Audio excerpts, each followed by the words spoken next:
They're bad people. Okay, why do you say that? Because let me play devil's advocate. They'll say we're making a sacrifice for the good of others, for the good of the planet, perhaps for the good of animals. So why you say they're the worst people? Well, they're very hypocritical. In fact, if you just look at things like crop deaths, when you come to crop deaths, I'm telling you right now, because they only eat veggies, they are responsible for far more animal souls drifting into the afterlife than meat eaters happen to be.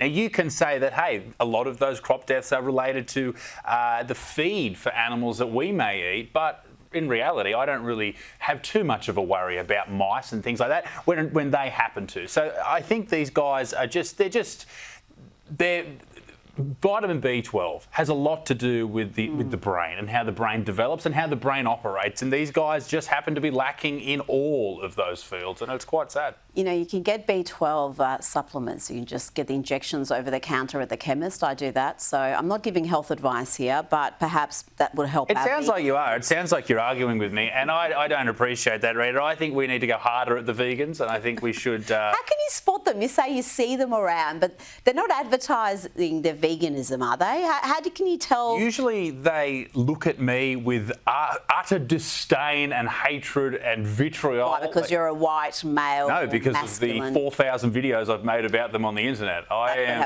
am the vegan enemy number one. Don't worry about that. Well, your following is astonishing. I'm just going to tell the audience a little bit about how many followers, subscribers you have. You were one of the very first comics in Australia to really tap into this big demand for content that is unapologetically male, masculine, that speaks to young men in particular.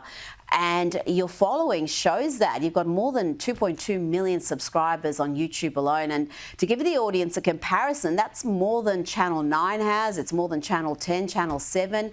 You've got some ways to go to catch Sky News Australia. We've got more than 5 million. But I see you guys going off every week. Don't worry about that. But why do you think there is such a great demand for the content that you create? Well, I just think that a lot of young dudes who are getting into their 20s even, and even older guys, they just have a certain way of...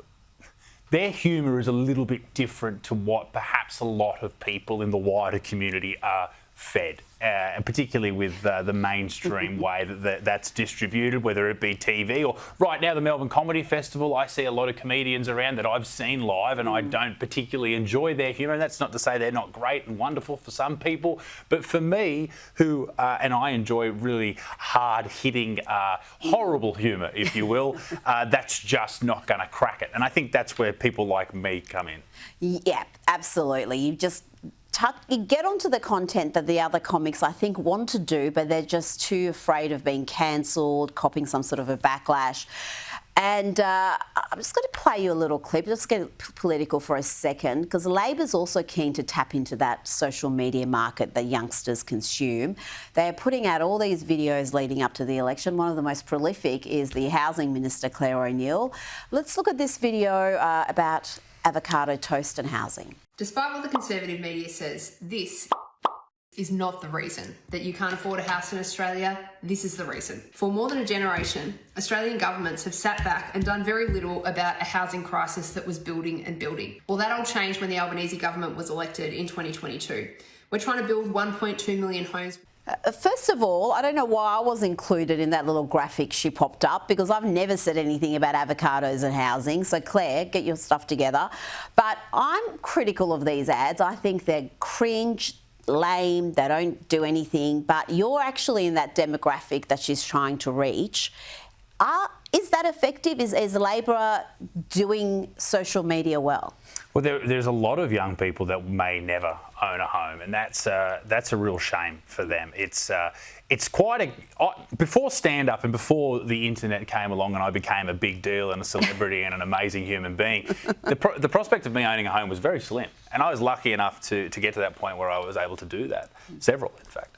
and now I'm a much better person. But Yeah, of it is really scary for a lot of young people out there, and I think with the election coming up, this is going to be a massive issue at play for younger people. And I do worry that they look at both parties and they go, well, who's going to help us? Where are we going to get this this outrageous cash from that we seem to need to be able to buy a home? So it's tough out there for young folk. But I mean, even when it comes to things like the avocado toast, breakfasts are going up. All right, and it's rough out there. I'm a young father. $30 for, you are for kids' meals. It's outrageous. Can you believe what they charge for kids' meals, Rita? Kids' meals it just goes on the floor. Back in my day, the kids ate for free. That's the way it should be. Beautiful. Isaac Butterfield, thank you so much for your time.